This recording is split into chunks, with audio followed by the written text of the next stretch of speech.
Hello, my name is Dave Toro Shields, owner of Kenosis Counseling Center, and tonight I'm going to talk with you about the 5 steps to better thinking. This exercise is particularly useful for those who struggle with anxiety and depression. Anxiety folks typically have obsessive thinking, and depression folks will have obsessive thinking as well. We often refer to that as rumination. We struggle or obsess about many things. We struggle with timeliness and worrying about if we're going to get to a place on time. We worry about what folks think about us in fear that they may be thinking the worst. We worry about hurting family members' feelings, or worry that they may be thinking negatively of us, or that we somehow have hurt their feelings. We worry about public transit and whether or not we're going to be able to get off the public transit. We worry about being able to get off on time. We worry about whether we've locked the door upon leaving the house or apartment. So those are just some examples of frequent worry thoughts that anxiety folks or depression folks might have.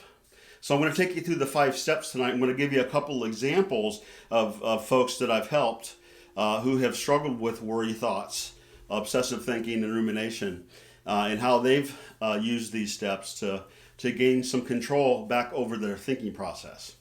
So the first step is to identify one worry thought, one obsessive thought, one ruminating thought that you have, and to bring it out into the light. And to ask yourself a question, which is step 2. Ask yourself a question about that thought. Does the thought help you in any way? Now, you already know the answer to that question, but it's important that we validate the answer to that question. It's important to identify the thought, bring it into the light. Sometimes we disempower a thought just by bringing it out into the light.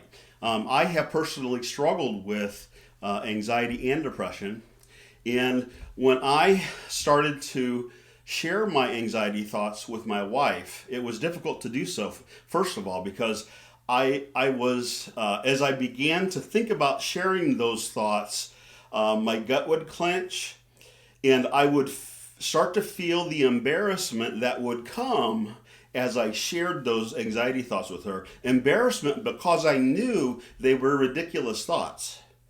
And so I would start to share those thoughts with her, bringing them to the light, and doing so helped me not feel so anxious about the thoughts.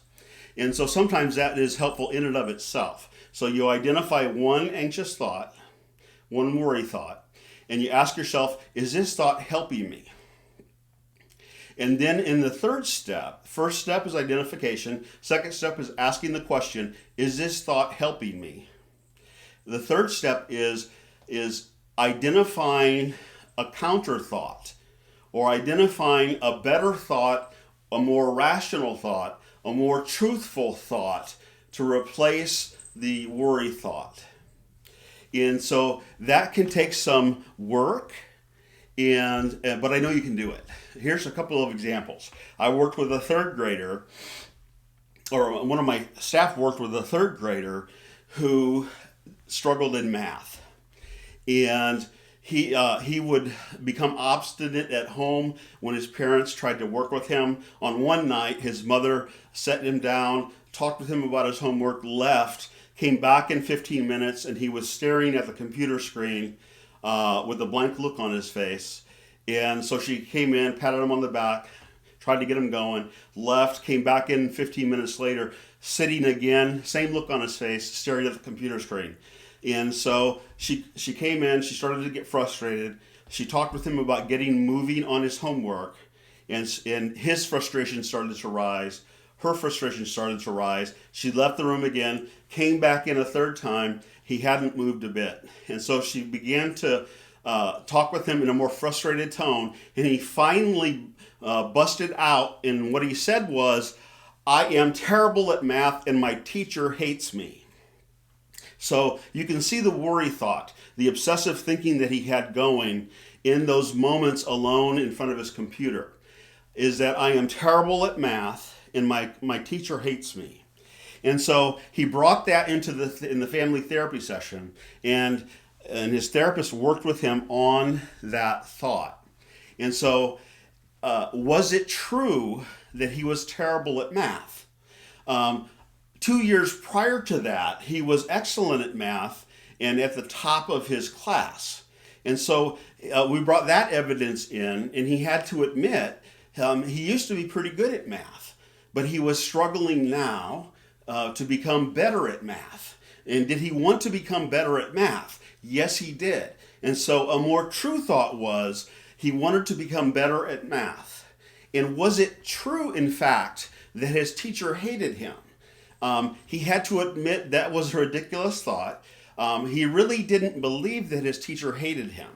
What he agreed to was that his teacher taught his class because she wanted to help students, and he agreed to a fact that she was in fact willing and excited to help him improve at math. And so his adjusted thought was, I want to improve at math, and my teacher will help me.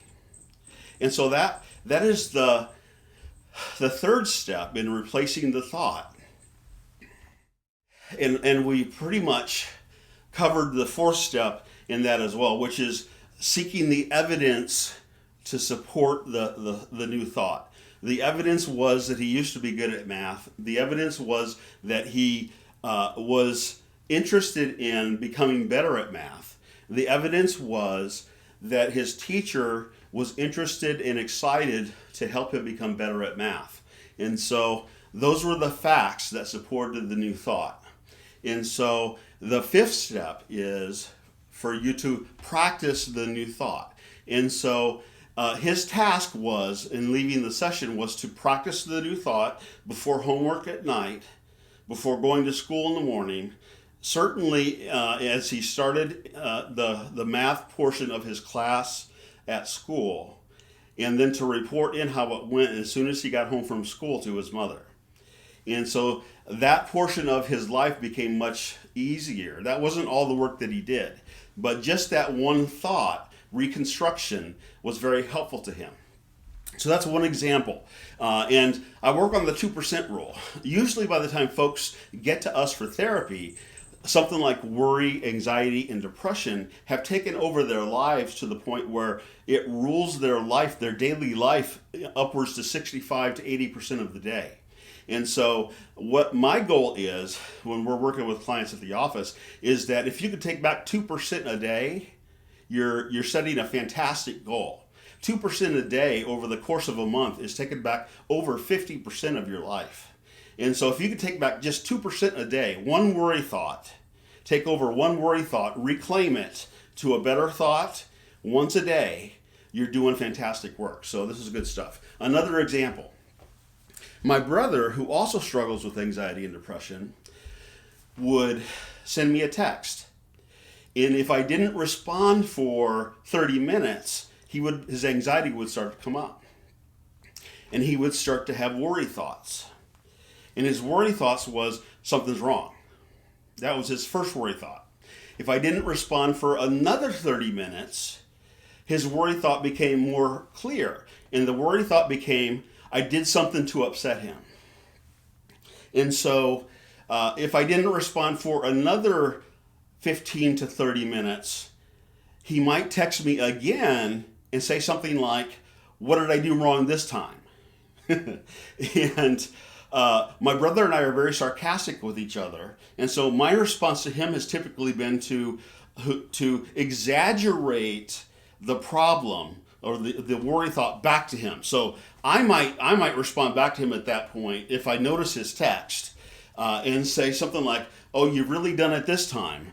I'm not sure I can ever forgive you. and that usually shakes him out of it. But before I get to that, what I did was I worked with him around asking him, he identified that worry thought. And then I asked him if it was helpful for him to feel that way by having that thought. And he said, absolutely not. And I asked him how true that thought was. And he said, it's not been true at all. And so I asked him what would be a better thought to have. What would be a more true thought to have in those instances? And I shared with him that normally when I don't respond to a text within 15 to 30 minutes, it's normally because I'm busy in my workday and I'm not able to respond. It has nothing to do with how I feel about him. It has nothing to do with his behavior. It has nothing to do with him doing anything that would hurt my feelings. It has everything to do with the fact that I'm preoccupied with work or a task or activity, and I just haven't had time to get back to him yet. And so he knows that to be true today. He still fights off that worry thought. But his new thought is, he has constructed is, if my brother doesn't get back to me, it just means that he's busy with another activity at the moment. And so that has been a statement or a new thought that he has used successfully. He has the evidence for that because I've given it to him in my explanation of how busy I can be sometimes. And he's practiced that thought. And so rarely do I get a second text now from him that states, "What have I done now?" He doesn't do that anymore. And now he stays quiet and waits for me to respond. And so another great example of somebody taking that worry thought, replacing it with the more true thought, and then practicing it in times when they could become worried and obsess. And he doesn't do that with that thought any longer. And the outcome has been much better for him and for me. Our relationship is better as an outcome for that. So a couple of examples there. You've heard the 5 steps in action. You can do this. This one example of a cognitive restructuring act can help you regain 2% a day back in your life used steadily. You have to bring the courage, and you have to bring you have to be audacious enough to take on anxiety and depression. Rumination and obsessing can have an energy and power all its own. You know it really well if you're watching this right now, because I know how powerful it could be in my own life, in my own struggle with anxiety and depression. But I know that you have what it takes. If you're struggling still after using this exercise and you'd like some more help, Kenosis is here for you. We help people all the time. We've been in business since 1998. We have a great team of therapists, and just let us know what you need. You can reach us at 317-865-1674, and just visit our website as well, kenosiscenter.com. So I want to wish you well on your journey, and I want to wish you your life back in your possession and under your control. And so God bless.